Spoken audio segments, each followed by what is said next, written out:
نہیں ہے اس کے بارے میں سوچنا بند کر دو. دیکھو نوح علیہ الصلوۃ والسلام اپنے بیٹے کی ساری زندگی تربیت کرتے رہے مگر وہ کافر نکلا. آخری وقت میں نوح علیہ السلام کو اپنے بیٹے پر کتنا پیار آیا کہ میری کشتی میں سوار ہو جا.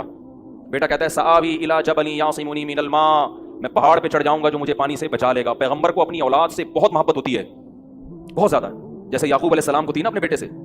کتنا درد ہوگا اس وقت نوح علیہ السلام کے دل میں، کیسے تڑپ رہے ہوں گے. لیکن بیٹا باز نہ آیا.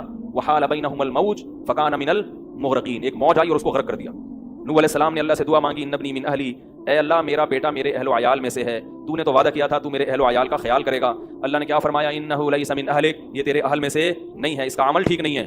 فلا تسألنی ما لیس لک بہ علم، دوبارہ یہ سوال مجھ سے مت کرنا. اب یہ نہیں کہ نوح علیہ السلام بیٹھ گئے اور یہ کیا ہو گیا اور اب سوچیں یہ تو بڑا غلط ہے. بس نوح علیہ السلام نے فوراً استغفار کیا، اعوذ بک ان اسألک ما لیس لی بہ علم، اے اللہ میں تجھ سے پناہ مانگتا ہوں ایسی چیز کی، میں تجھ سے ایسا سوال کروں جس کی دلیل میرے پاس نہیں. بس بھول گئے. اب یہ تھوڑی کہ روتے رہیں بیٹھ کے، بھائی جو چیز بس میں نہیں ہے چھوڑ دو. تو ہم بہت ساری چیزوں کی ٹینشن لیتے ہیں جو ہمارے اختیار میں نہیں ہے. پیٹرول مہنگا ہو رہا ہے، بیٹھ کے خام ہمیں پریشان ہے. بھائی تم سے پوچھ کے تھوڑی مہنگا ہوا ہے. غم کرنے سے اگر وہ سستا ہو جائے تو رو. میرے پاس تھی کاواساکی جی ٹی او 125. آپ کو پتا ہے کیا بائک تھی وہ، ہم نے بھی بڑے شوق پالے ہیں ایک زمانے میں. میں اس میں پیٹرول ٹھیک ٹھاک ڈلتا تھا. اب جب پیٹرول مہنگا ہوتا تو سب سے زیادہ متاثر میں ہوتا تھا اس سے.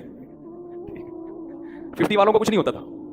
تو میں ایک دفعہ پیٹرول پمپ گیا، میں نے پیٹرول ڈلوایا اس میں، تو اس نے کہا وہ 5 روپے پر لیٹر بڑھ گیا ہے. مجھے بڑا غصہ آیا. میں نے ساتھ والے سے کہا، میں نے کہا یار یہ کیا مذاق ہے یار، ہر تھوڑے دن بعد 5 روپے بڑھ رہا ہے، تو آپ کو غصہ نہیں آیا؟ اس نے کہا سر میرے لیے تھوڑی بڑھ رہا ہے، پوری قوم کے لیے بڑھ رہا ہے نا. تو مجھے اس کی بات بڑی اچھی لگی. اس نے کہا میرے اکیلے کے لیے بڑھے تو مجھے غصہ ہے، سب کے لیے بڑھ رہا ہے تو چلو ٹھیک ہے. اس دن کے بعد سے اب تک پیٹرول بڑھنے پر مجھے غصہ نہیں آیا.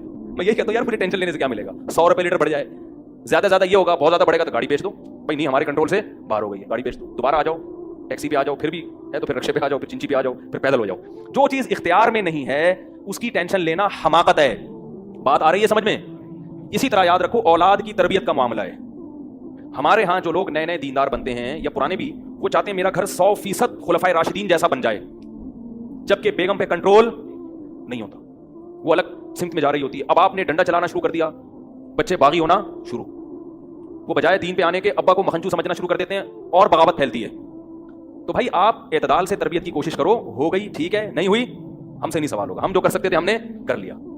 تو ہم نے نا بہت ساری چیزیں، یہ ہو رہا ہے معاشرے میں غلط، یہ ہو رہا ہے، وہ والے وہ جماعت کیوں آ گئی، وہ جماعت کیوں آ گئی، وہ فلاں فرقہ کیوں بڑھ رہا ہے، یہ والے کی کم ہو رہے ہیں، وہ زور سے آمین کیوں کہہ رہے ہیں، وہ آہستہ آمین کیوں کہہ رہے ہیں، ٹھیک ہے نا، وہ رفع الیدین کیوں کر رہا ہے، وہ رفع کیوں نہیں کر رہا. میرا ایک اصول ہے، میں جب کسی ٹاپک پر بیان کرتا ہوں تو مجھے جب بھی کوئی ایسے اختلافی مسائل پر بیان ہوتا ہے نا، تو اکثر لوگوں کے پھر واٹس ایپ پہ میسج آنا شروع ہوتے ہیں، آپ نے جو یہ بیان کیا اس میں یہ والی بات، حالانکہ اس بات کا جواب اس میں موجود ہوتا ہے.